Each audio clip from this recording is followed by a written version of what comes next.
কাজের কোনো শেষ হয় না, কাজ করতেই থাকো। সংসারে সারাদিন যদি কাজ করো না, তবুও কাজ ফুরায় না, মনে হয় এই একটা কাজ বাকি রইলো। তা নমস্কার বন্ধুরা, কেমন আছো সবাই? আশা করছি সবাই খুব খুব ভালো আছো, আমিও ভালো আছি। আর ভালো তো থাকতে হবে। আজ হচ্ছে চতুর্থী, তা সবাইকে চতুর্থী আর শুভেচ্ছা ও ভালোবাসা। বড়োদেরকে জানাই প্রণাম, ছোটোদেরকে জানাই অনেক অনেক ভালোবাসা।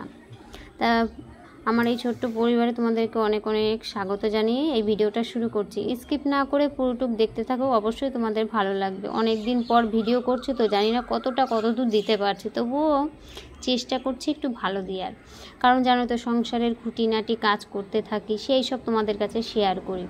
কারণ আমাদের ঘরের বউদের তাছাড়া আর কোনো কাজ হয় না, সেই সংসারের কাজটুকুই দিতে হয়। আর অত বাইরেও ঘুরতে যাওয়া হয় না যে ঘোরার ভিডিও তোমাদের কাছে শেয়ার করব। হ্যাঁ, যখন ঘুরতে যাব তখন অবশ্যই তোমাদের কাছে শেয়ার করব। আর সংসারে থাকতে গেলে তো সংসারের কাজটাই তো তোমাদের দেখাবো। আর কি বলবো, ভয়েস ভিডিও ভয়েস দিতে যাব, আর রাস্তার সাইডে বাড়ি হলে যা হয়, এতটা পরিমাণে গাড়ি হু হু করে যাবে, বাপরে বাপ, ওতেই ভয়েস দিয়ে একদম মুশকিল। তা যাই হোক, ভয়েস তো দিতেই হবে।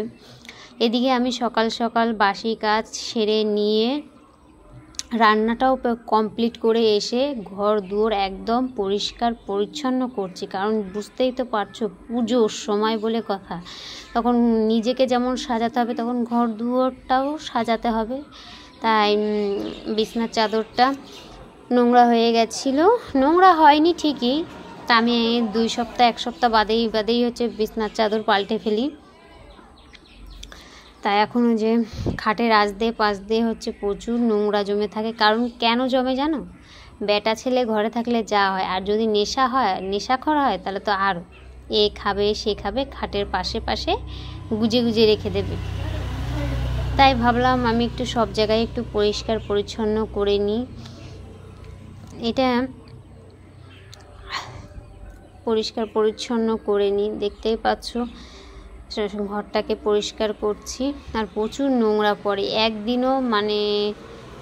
একদিনও পরিষ্কার করে আমি রাখতেই পারি না, একদিনও পরিষ্কার করে রাখতে পারি না। কেন জানো তো, এই টাইলসে মনে হয় কি ধুলো পড়ে তাড়াতাড়ি, আর ধুলোও চলে গেলেও সেই মনে হয় কি আবার পরে 5 মিনিট আগে যদি ন্যাকড়া দিয়ে মুছছো, আবার 10 মিনিট পরে দেখবে সেখানে ধুলো জমে গেছে। কি জানি এরকম হয় কেন জানি না, বলতে পারছি না। আর আমার এত অভক্তি লাগে, কি বলবো, বিরক্তি লেগে যায় যে এতটা নোংরা হয় ঘর দূর। আর রাস্তার সাইডে বাড়ি, সব জানলা বন্ধ থাকে, এখন বন্ধ থাকে না, তবুও সে ধুলো কোথার থেকে ঢুকে পড়ে এটাই বুঝে পারি না। যাই হোক, আমি একটা কথা বলবো তোমাদেরকে, তোমরা প্লিজ শোনো আমার ভিডিওটা। যারা দেখছো, দাদা হোক দিদি হোক যেই হোক দেখছো, তাদেরকেই বলছি, পুজোর সময় তোমরা একটু খুবই সাবধানে থাকবে, সাবধানে চলাফেরাটা করবে। কারণ কি বলো তো, এই পুজোর সময় বেশি অঘটন ঘটে। কারণটা জানোই তো, নিজের সেফটি নিজেই করতে হবে, কেউ করবে না। তুমি যদি কোনো বিপদে পড়ো, কেউ তোমার সাহায্য করতে আসবে না। ওই জন্য বলছি, এই পুজোর সময় অন্তত তোমরা একটু ঠিকভাবে চলাফেরা করো, সাবধানে থাকো। কারণ এই পুজোর সময় পুজো, এই 5টা কি 6টা দিন আমাদের হচ্ছে পুজো স্পেশাল হয়। এই পুজোই হচ্ছে আমাদের বড় পুজো। কারণ তখন একটা অঘটন ঘটলে না, খুবই খারাপ লাগে, সত্যি খুবই খারাপ লাগে। যাই হোক, তাই সকালে তো দেখতেই পাচ্ছ একের পর এক কাজ করেই যাচ্ছি, কাজের কোনো শেষ নেই। সকালে রান্না করে টরে নিয়ে ঘর টর গুছিয়ে, এখন অনেকগুলো জামা কাপড় ছিল, সে কটাও কেচে নিয়েছি। জানো তো, এখন পুজোর সামনে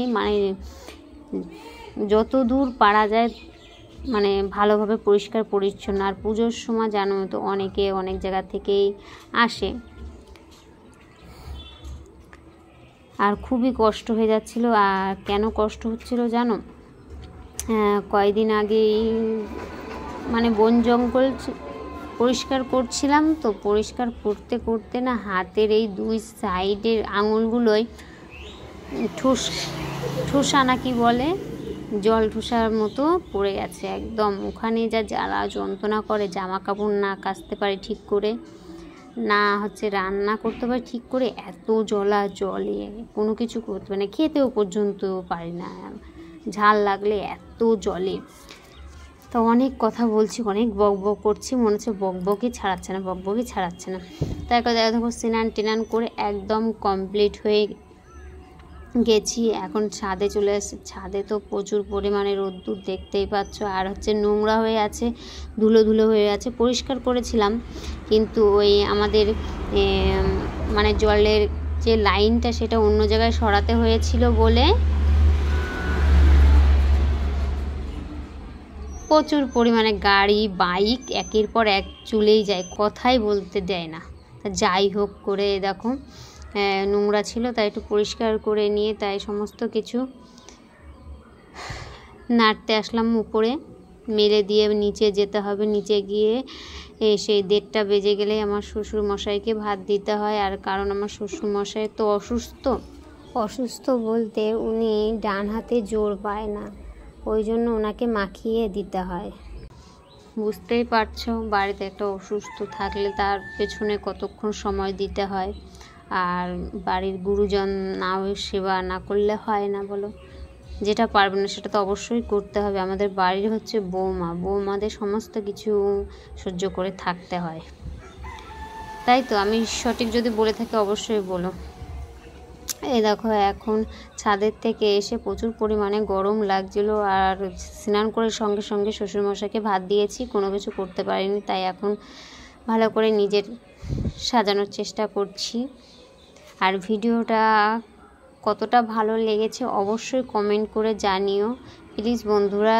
ভিডিওটা পুরোটুক দেখো, আশা করছি তোমাদের ভালো লাগবে। পুরোটুক দেখে একটা লাইক কমেন্ট করে যাও।